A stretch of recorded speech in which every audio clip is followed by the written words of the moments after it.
मी पहिल्यांदा तुमचं सगळ्यांचं उपस्थित झालेल्या हिंदू बांधवांचं अभिनंदन करतो।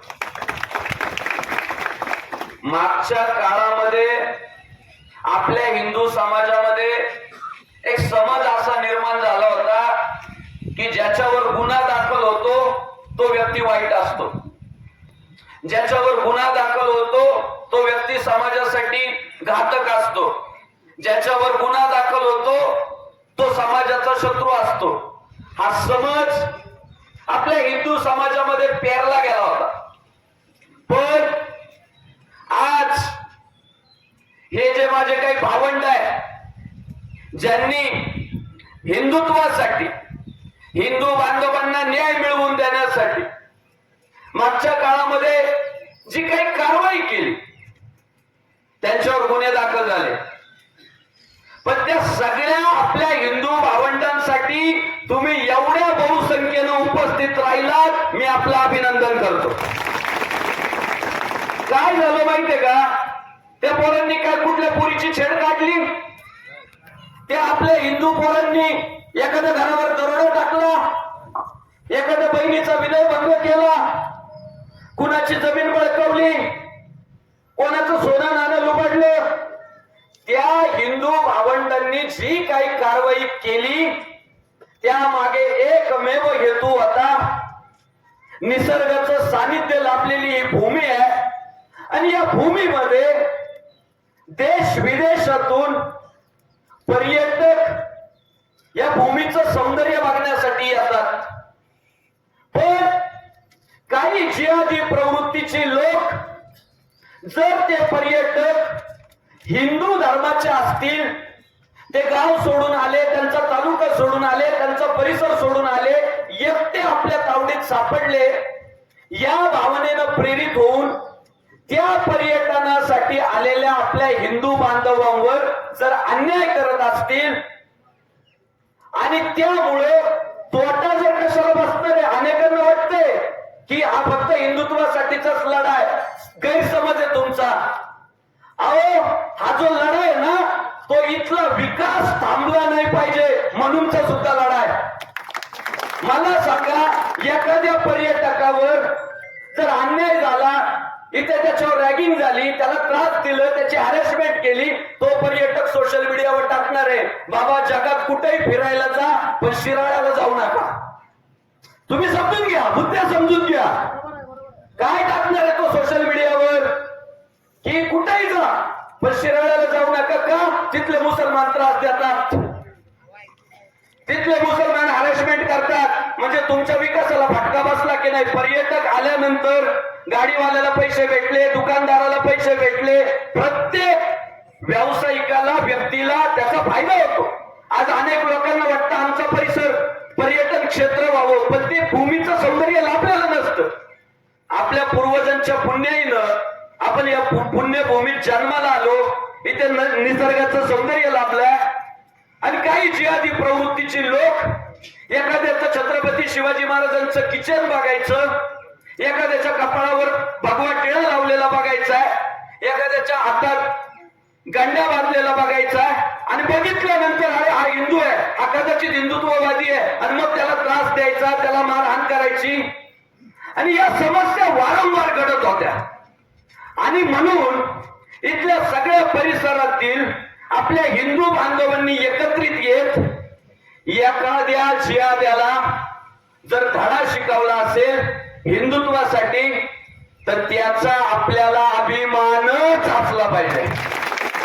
हा, माझ्या त्या भावांनी काय चोऱ्या माऱ्या केल्या नाही, पोरींची छेड काढली नाही, त्यांनी केलं हिंदुत्वासाठी केलं, तुमच्या गावाचं तुमच्या परिसराचं नाव खराब होऊ नये म्हणून केलं, मी त्यांचं अभिनंदन करतो। खंत या गोष्टीची आहे की जे घडलंय त्याही पेक्षा जे कठोर कलम आपल्या हिंदू पोरांवर टाकले गेले, मी गुन्हा दाखल झाला म्हणून निषेध करणारा सहकारीच नाही बाबा।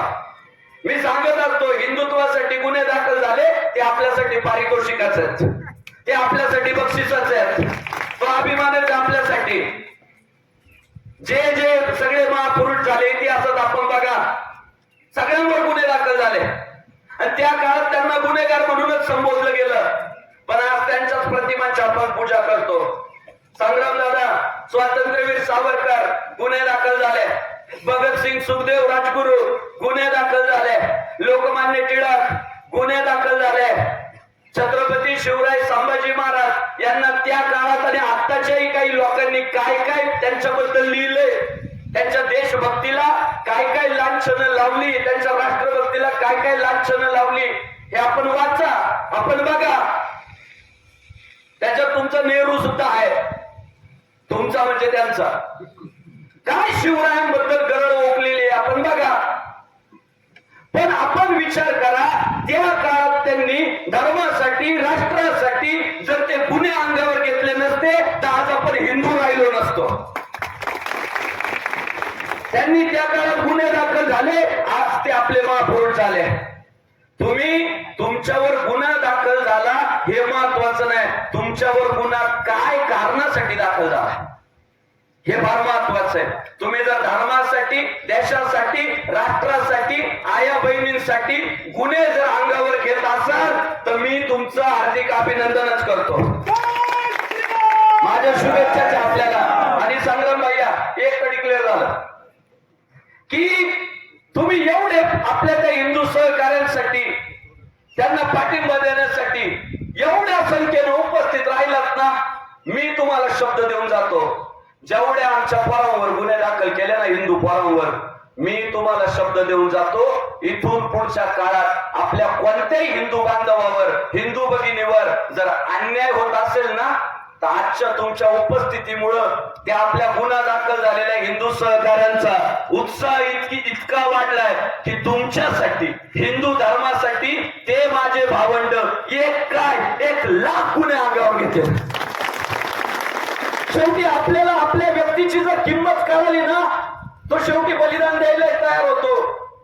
पण जर आज तुम्ही त्यांना पाठिंबा दिला नसता तर कदाचित त्यांचा उत्साह डल झाला असता. मोहिते पाटील, उन्हाळ्याचे दिवस आहे. मला तर जेव्हा समजलं 12 वाजेचा मोर्चा आहे, म्हटलं मोर्चा कशासाठी, म्हणे आपल्या पोरावर गुन्हे दाखल झाले. म्हटलं मग बरं आहे. आता एक तर उन्हाळ्याचे दिवस, गुन्हे दाखल झाले, काय परिस्थिती राहील, किती लोक जमतील, हा माझ्या मनात एक शंका होती.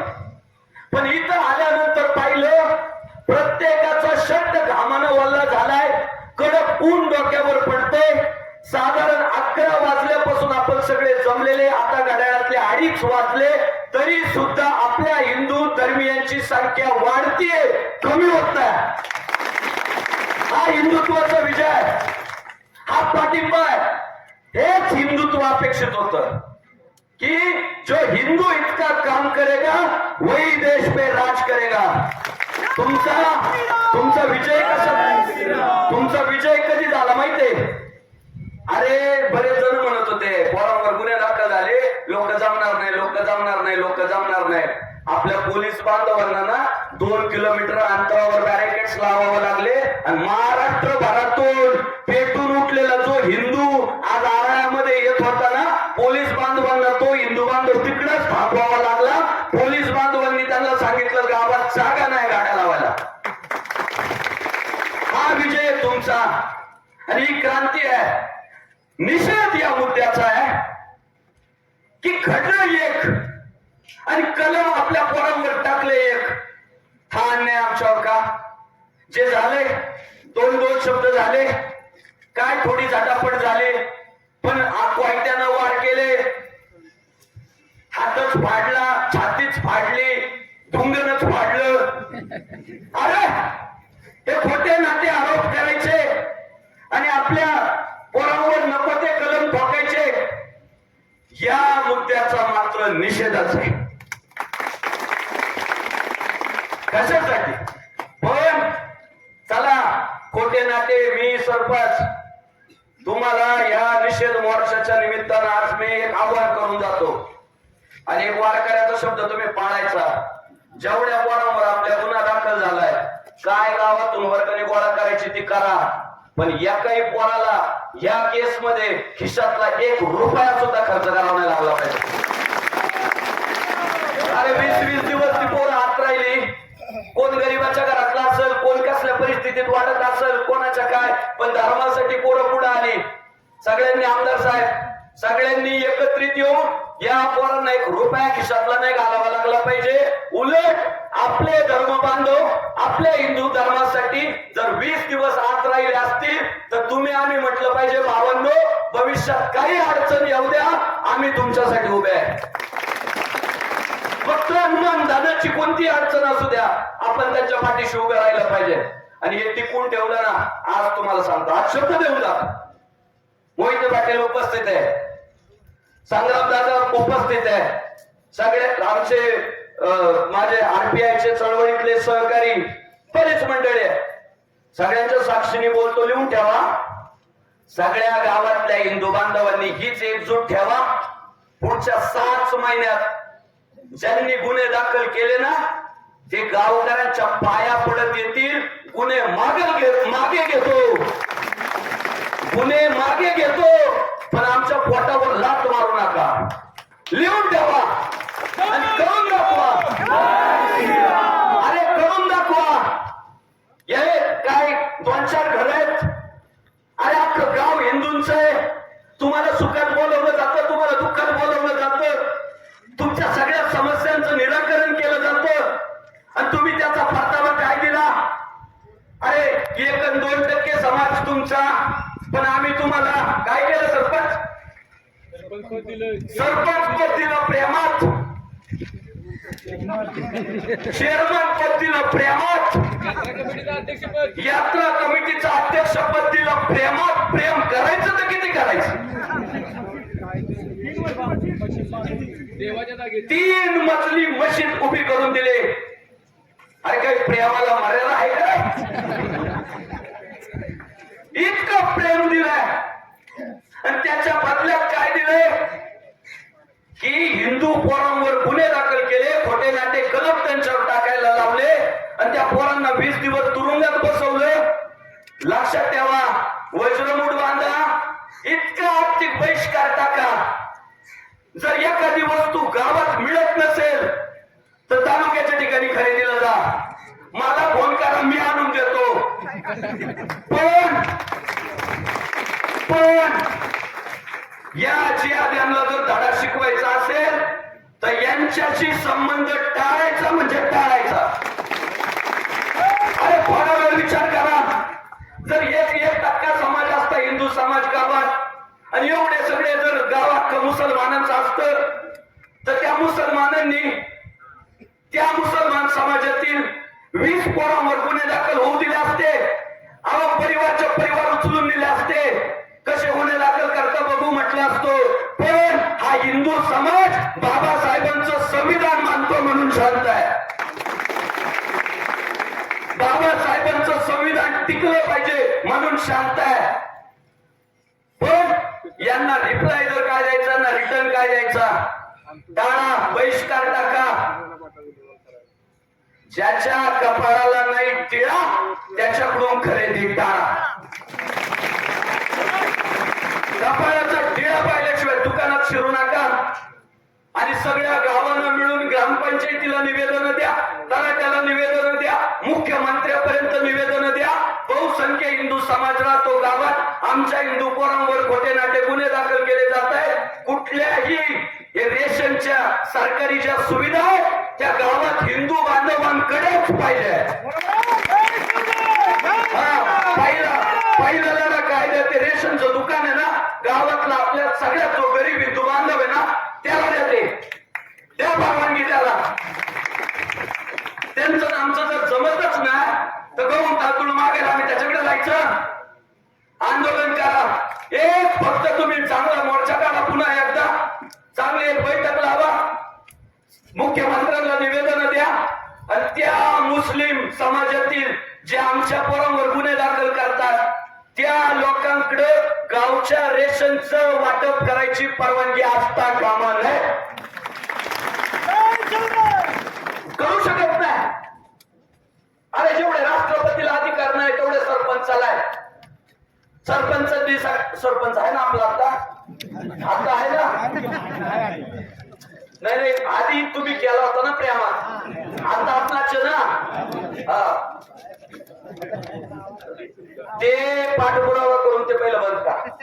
तुम्ही माता भगिनींनो सगळ्यांनी मिळून जे आपली पोरं 20 दिवस आत बसले त्यांना अशी चपराक द्या, असा धडा द्या की पुन्हा पुढची 5, 50, 100 वर्ष हिंदूंच्या शब्दावर पाय द्यायचं धाडस ते करणार नाही. आणि एकजुटीतून शक्य आहे. आणि त्याच्यासाठी तुम्हाला आम्हाला हिंदू म्हणून आज आपण जसे एकत्र आलो बस असं एकत्रीकरण बांधा. जात पात की करो विदाई, हम सब हिंदू भाई भाई. इथून पुढे आपल्याला वाटा सर्व धर्म समभाव मानायचा नाही, तर आपल्याला खरा हिंदू धर्म समभाव मानायचा आहे. हा हिंदू धर्म समभाव की कोण मराठा नाही, कोण मज्जारी नाही, सुतार नाही, माडी नाही, तेली नाही, मातंग नाही, भिल्ल नाही, आम्ही सगळे फक्त हिंदू आणि हिंदुत्व ही आमची ओळख. बरं एकदा. आणि हे बघा आम्ही जे घासात ताणून बोलतो ना तुमच्या स्वार्थासाठी बोलतो. प्रशासनावर वचक कोणाचा आहे? राज्यकर्त्यांचा आहे. हे प्रशासन जे उभे आहे यांच्यावर वचक राज्यकर्त्यांचा आहे. अरे पण राज्यकर्त्यावर कोणाचा वचक आहे? तर पुढच्या काळामध्ये राज्यकर्त्यांवर वचक हा हिंदुत्ववाद्यांचा असला पाहिजे. तुम्ही सगळे हिंदू म्हणून एकत्रित या, राज्यकर्ते तुमच्या बाजूने भूमिका घेतील. तुम्ही जर हिंदू म्हणून एकत्र नाही आले तर राज्यकर्ते कशी तुमची बाजू घेतील? अहो हे नेतृत्व बसले, मी महाराष्ट्रापुढे त्यांचा आदर्श ठेवतोय. महाराष्ट्रापुढं त्या अहिल्यानगरचे आमदार संग्रामदादा जगताप अनेक लोक म्हणत होते की एवढी जाहीर हिंदुत्वाची भूमिका, एवढी कडवट हिंदुत्वाची भूमिका कसं होईल या नेत्याचं? जेव्हापासून हिंदुत्वाची भूमिका घेतली प्रत्येक निवडणुकीत विजय फक्त संग्रामदादा जगतापांचा. ती आमदारकीची असू द्या, ती महानगरपालिकेची असू द्या, पंचायत समिती, जिल्हा परिषद, विधान परिषदेचा आमदार कोणाला करायचं हे संग्रामदादा जगताप ठरवतो. हे कशातून सिद्ध झालं? का शक्य झालं? त्यांनी जाहीर हिंदुत्वाची भूमिका घेतली, हिंदूंनी साथ दिले. अनेक ठिकाणी महानगरपालिकांचं काय वातावरण होतं, पण महानगरपालिकेत सुद्धा हिंदूंनी अशी साथ दिली की महानगरपालिकेत शेअर महाराष्ट्रात जर कोण आता संग्रामदादा जगताप होता. शक्य आहे.